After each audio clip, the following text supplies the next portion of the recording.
he or she has spoken, was that at CTC? One of our other conferences on the Nutrient Star. So we wanted to have her back here. She's now affiliated with Brookside Labs, but I didn't hear her presentation before, so this will be interesting. It's helping advisors and farmers sort through nutrient use efficiency tools. I think that's, when we talk about nutrient efficiency, that's definitely important. And let me make sure that, yep, that's going to work. So you're in business. All right. Thank you, Randall. Can you guys hear me okay? Yeah. I know, I'm trying to get. All right. That's better, right? Yeah, thank you. Karen Chapman is my name, and as Randall said, I'm affiliated with Brookside Labs. They're a soil testing lab in Northwest Ohio. I was working for Environmental Defense Fund up until April of this year. And Environmental Defense Fund actually started the Nutrient Star program that I'm going to talk about. But Brookside Labs is now managing the program and owns the program. So data to power decision making is what I'm going to talk about. And I can see your eyes glazing over because I said data. I'll try to make it interesting, I promise. But whose decision making are we trying to power? Hopefully yours, or your advisors. So this program is aimed at you or your ag advisor. We're trying to provide the information and the data that you can use for decision making on your farm. Where do I point this here? Yep, okay. So I'm just gonna go, I realize that I am the only thing standing between you and the door.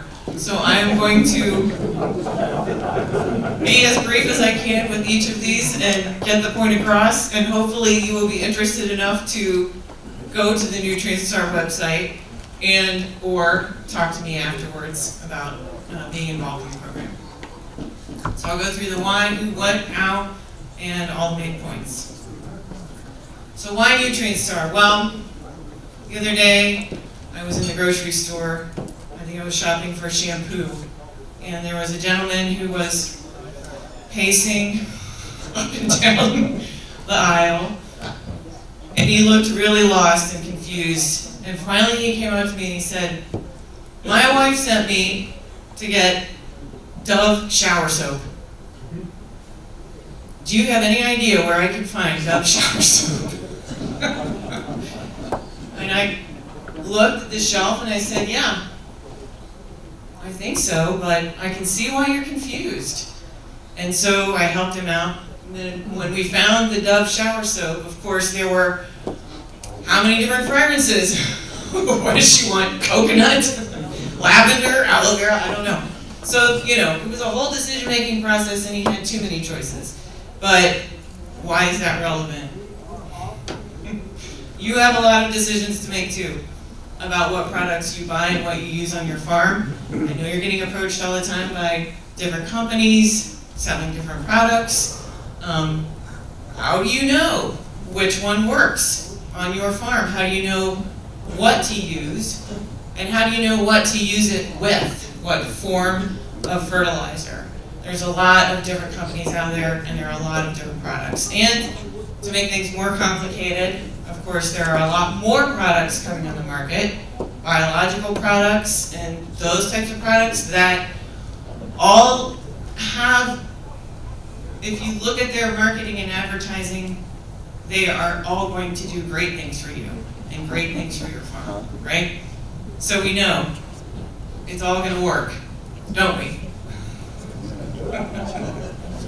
Yes. Well, how do we know? Why is Brookside Laboratories doing this in the first place? Why do they want to bring you information and data? Well, it's a reputational thing for them. They have consultants that are affiliated with the lab that want to get access to the best information so that they can share it with their farmer clients. And secondly, they want to build a reputation for bringing quality information to other farmers and other consultants. So the information that we have that we're sharing through Nutrient Star is available publicly, and it doesn't cost anything. So you can actually get this data for free. All right, who are we? This is a group of us, and the people that built this program, the Nutrient Star program, you might recognize some of those folks. There's some consultants in there associated with Brookside, there are some farmers, and there are a few scientists sprinkled around in that audience, in that group of people, because we want to make sure that we're doing things in a scientifically robust way. So we ask the scientists to help us figure out how we evaluate the products that are being marketed to you. So they helped us to build this program. This is just a picture of Brookside Labs. They're based in New Bremen, Ohio. They are a soil testing lab, as many of you know, but it goes a little bit beyond that. They provide training to their consultants, and they try to make sure that when their consultants are meeting with their farmer clients, they're meeting the farmer where he's at, they're trying to make use of the precision ag tools that sometimes can be confusing to know how to use. So the latest technology, they get training in, they can help you calibrate your yield monitor, things like that. So the Brookside Labs consultants have a training program. They are continually updating the information they get so they can take it to their farmer clients. And they're not just based in Ohio. This is a map of the locations. They're all over the world. Some in, Australia. Even I didn't know that. But you can also see there's a big clump of them in the Corn Belt and a lot in Ohio, Michigan, Indiana, and in this area.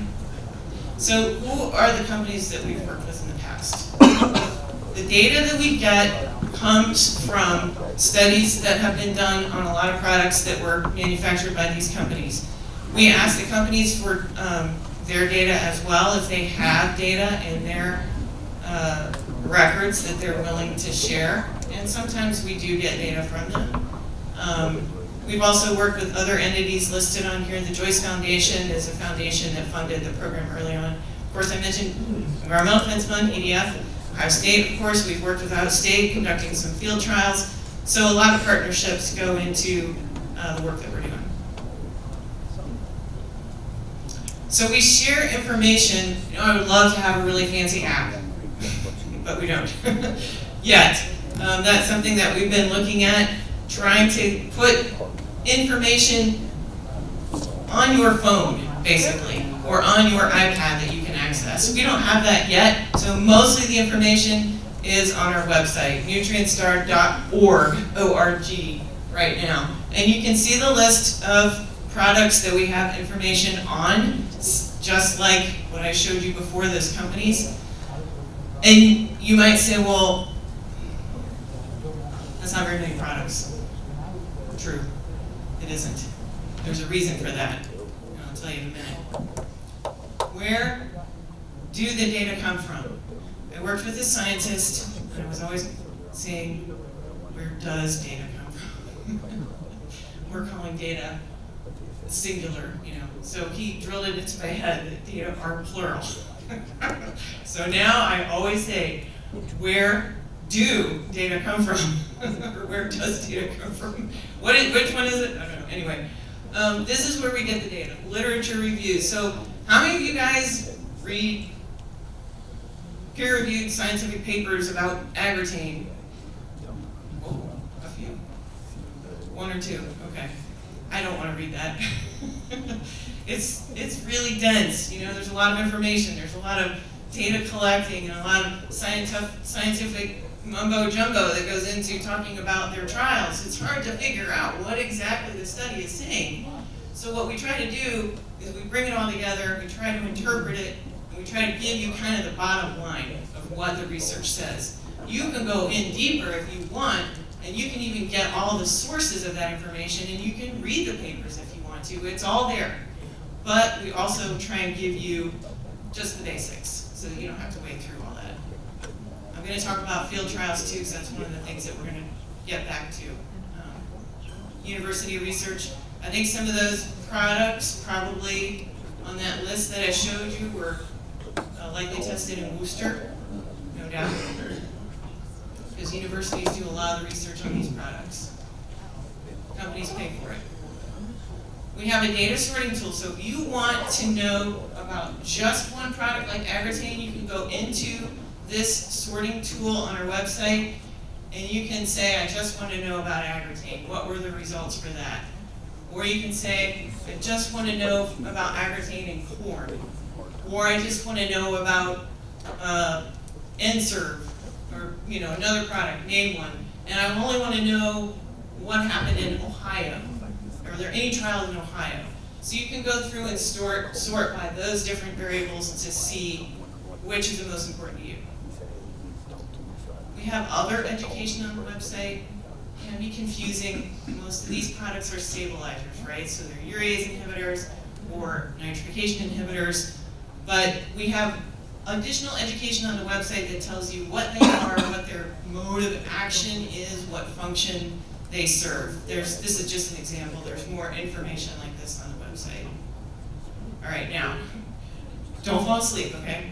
This is a table. I know there's a lot of information on it. Just kind of take it in for a second. This is not available on our website.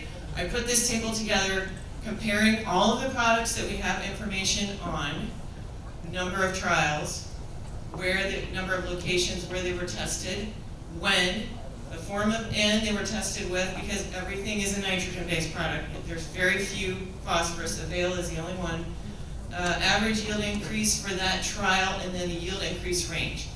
Now, looking at this table, what questions do you ask yourself when you look at this table? Would you say, yeah? Well, the first one, how can you have that wide a range? Right. Why is the range, the yield range, so broad? I mean, look at AdaptN, minus 91 bushels per acre to plus 57. Really? Wow. So, okay, do I want to use AdaptN? Maybe, if I get 57 bushels an acre, not if I'm going to lose 91. So, But you had a boatload of trials on it, so. exactly, yes. There are very many trials on AdaptN, there are a lot. So you have to take all of those factors into consideration. There's a lot of trials on some products, there are not a lot of trials on others. And that gets back to my earlier statement. Why do we only have this short list of products? Because there's only a few that have really been thoroughly tested. And even when you thoroughly test those products, the results can be very confusing. So this is why, as a farmer, you're probably going, well, how do I make a decision about what product to use? And that is the right question to ask. So what would you do if you wanted to figure out, should I use ESN? It might give me -8. It might give me 35 bushels per acre. There's a decent number of trials, 132. There's a decent number of locations where it was tested on urea. But how do I make a decision about what to use? Well, you might want to go into the data sorting tool, right? You might want to pull out some of those trials and say, how did it perform in a region that might have similar conditions to mine, right? Is it tested in Ohio? Is it tested in soils that are like mine? How do I figure this out? Well, it's a lot of information to try and collect. What we did here was just put this in one place and say, now this is the bottom line, right? But it's still not enough to tell you what exactly you should do. So what else do you take from this table? What impacts the performance of a stabilizer product? Exactly. Is there any information on weather here? No, there is not. So that's another thing that you have to ask. Well, what were the conditions? In a lot of these studies, rainfall was not recorded. So there are some limitations to the studies, and you have to take all of that into consideration as well. All right, enough about that. It's just, the point is, you have to think about all the factors, okay, when you're thinking about products and how they were tested. How many trials, where, how many locations, what was the yield, what was the yield range, is there rainfall data, etc. Yeah, it's a lot. So we've also done some field trials ourselves because we said, well, look at these data, how do we know, we need to do some field trials ourselves, and we would like to see the results in our own clients' fields to know what to use. So these are some of the trial locations you can see that we've done trials in. These are field scale trials. They're not small plot trials. So most of the products have been tested in small plots, right? University research plots. So ours are field scale trials, and we tested 2 models, Adapten and Climate. I'm not going to go through all this, but this is basically what goes into a strip trial. And you guys from OSU, you know what you got to do to put a strip trial together, right? Looks like this, randomized, replicated blocks. So you got 16 strips across the field. You're harvesting it with production scale equipment, and you're collecting all the data, marking all the points, GPS, and we've done 180 of these, testing nitrogen rates, okay? What can you learn from these kinds of trials? What do you think you can learn? Oh, I'm going to show you. I'm not going to make you answer that question, because you're like, I don't know. All right, well, this is what we found out from 180 strip trials conducted in about 35 trials per year over 5 years' time. What were we trying to find out? What were we measuring? Optimum nitrogen rate, yes. I know here in Ohio, we're very concerned about phosphorus, especially in Northwest Ohio. We were concerned with nitrogen at this time. So, if you look at this piano graph, there's probably a pointer in here, but I don't know where it is. Is that it? Well, anyway, if you look at the piano graph, the one on the top gives you the yield change, bushels per acre. The one on the bottom tells you return to end. What do you notice about the difference in those 2 graphs? Whoa. That's some zone. All right, I'm staying back here. On the yield change, did those bushels between that mark on the left and the mark on the bottom where it evens out, you see that? Did those bushels pay for themselves? No, they did not. So that was only 100 to 150 pound increase in nitrogen. Look at this graph, 150 to 200 pounds. What do you see there? A lot fewer bushels paid for that increase, right? So is it surprising to see this? No? You already know this. Okay. Well, when we saw these data, we were surprised. This was 2009 to 2014 that we did these trials. And it was surprising to some of the guys that were running the trials. All right, let's look at one more. Even fewer bushels, very few, paid for that increase in 50 pounds of nitrogen. So are these type of data useful to you? Because these are the kinds of data that you can glean from doing field trials over time. And it is true that with trials, the more data, the better, okay? I know, and it's a lot of work to put these trials together, but when you get 180 trials and you see this kind of response, you have this robust a data set, that it tells you something, okay? 1 year, I know you guys like to see results from trials in your own fields, right? 1 year in one field, you can learn something from that. And having more fields and more data gives you a lot more information. So this is the kind of thing that we're doing. We tested Adapten and Climate. I mentioned 2 models that help you just in-season decision making on nitrogen. 3 years for Adapten, 2015 to 2017, and Climate 3 years, 2016 to 2018. I'm not going to go through this, but this also told us a lot about the models. Okay.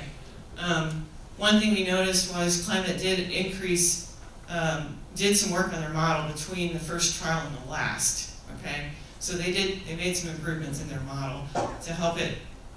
Compared to farmer, this is agronomic rate. Okay, this is yield. So if you look at these, you can see that Climate did do better year after year and made some improvements in their model. So what we're after now is, it's one thing to have these data, but you want to have some interpretation, you want to have some learning. So one of the things that we do, we practice adaptive nutrient management, which is a process of peer-to-peer learning and continuous systematic assessment, okay? That's what the Coordinating Committee on Adaptive Nutrient Management, this is their definition. This is in the 590 Nutrient Management Standard as well. So this is what we're practicing when we come together and talk about the results. We want interpretation of that. We want people learning from it. We want them applying it when they're making decisions in the field. So, again, if you have not been to nutrientstar.org, you're interested in any of those products and the results, go to that website, look at it. We need to add more products. If you have products that you want to see results or data for, ask the company. So a company comes up to you and says, I want you to use this product. Say, well, what kind of data do you have? Where are the data on your product? What kind of field trials have you done? What kind of research have you done? Ask that question first before you buy. That would be my advice, because I've seen a lot of companies, we've had companies come to us and say, we want to put our results, our field trial results, or our testing results on your website. And we say, okay, well, show us your data. Well, we've got one trial. Okay, that's not very much. Do you have more than one? Where have you done these trials? And some comes back as a complete mishmash. We couldn't make heads or tails of it. And this is a company selling a product to farmers. So ask the question, where is your data? And when you get it, ask for help interpreting it. Ask for help from somebody who might actually be able to look at those data and say something about it, okay? And I know you guys have representatives, your products, your companies, they come to you and want you to buy stuff or throw a trial out in your field. It's a good idea to throw a trial out in your field. That's not a bad idea, but I would still ask for the data from other research that they've done on that product. That list is a very short list. We could not find any more data on any other products that are out there today. So that is a very short list. There may be some data, it just hasn't been published, or it's not available, or the company didn't want to share it. So what's next for us? Well, we have all this experience with field trials. So NRCS awarded Brookside Labs in the Nutrient Star program a 3-year conservation innovation grant. Thank you, NRCS. We are going to be testing enhanced efficiency fertilizers. So some of those products on the list, and hopefully some new ones that are not on that list. Using the field trial protocol that I showed you, we're going to aggregate that data, and we're going to examine it in our participatory learning model. Anybody who does a trial is going to be anonymous, so the trials are going to be in farmers' fields. If you are interested, that's my next slide, our invitation to partner. We have a lot of farmers that have already done field trials. If any of you all are interested, you are some of the best farmers in the state. If you are interested in conducting a trial, there are payments for consultants and payments to farmers to conduct the trial. So anybody who's interested, come to us. Here's our contact information. John McGuire is my colleague. He and I work on the Nutrient Star program together. We are going to be working together to implement these trials. So write this down. I don't have a card. I don't have one yet. I'm not very good about that. So if you want to contact me, write it down. My email, my phone number, John's email, John's phone number, and get in touch with us. Any questions?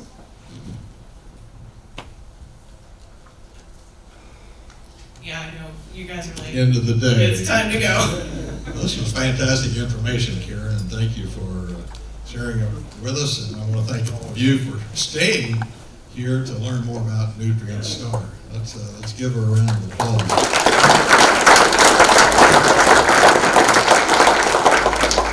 All right. I encourage you, you've got the agenda. You probably looked at the back page. There's several dates of upcoming events. Conservation Intelligence Conference, March 3rd and 4th. Our next Ohio No-Till Council event is April 1st at Dave Grant's farm. Yeah, it's April 1st. It's not a Friday, but it is April Fool's Day. And by the way, Jay, correct me if I'm wrong, Dave was speaking in Florida yesterday. That's the reason he's not here. He spent today driving back home, so that's his reason for not being here. Obviously, he would have been here normally. There are several copies of that item that I think Bill mentioned, Losing Ground, that I wrote with input from several people. I've got a few more copies here if you want that.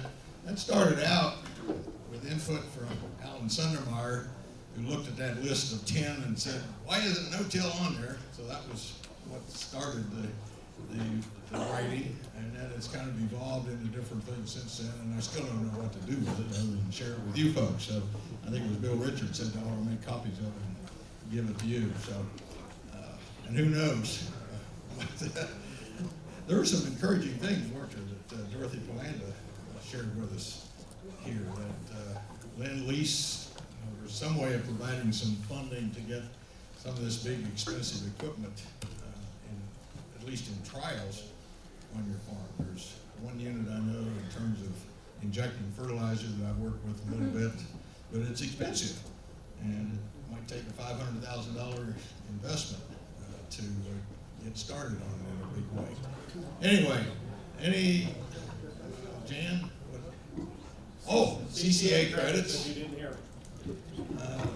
You go. Tim's got CCA credit. Okay, Tim's. One signs in for the whole day. Tim's right over here in this corner. So how many crop consultants are there who want this? A few of us. So head over Tim's way. Glad you're here to get that. We appreciate all the exhibitors here today. Now, normally when Bill Lemko's here, he introduces all of them. We didn't do that today, but I hope, I'm talking to the exhibitors and our sponsors now, I hope that you feel that this was a successful day and you're going to continue sponsoring our Ohio No-Till events in the future. And last item, Bart Johnson and Cole were here today shooting video, and that will be, our presentations will be posted. And should I put a time on that, Bart, in the next day or two? Yep, next day or two. Next day or two, all right. We'll have it Don't up rush. at ohioagnet.com, and then the links will also be on the Ohio No-Till page, so it should be fairly easy to find it. We'll link to them, and it's going to be in segments, so you won't have to watch 8 hours all the time. So pick out what you want to. We really appreciate their cooperation in doing this. So that's on ohioagnet.com. All right, Jan, anything else? Thank you. Thank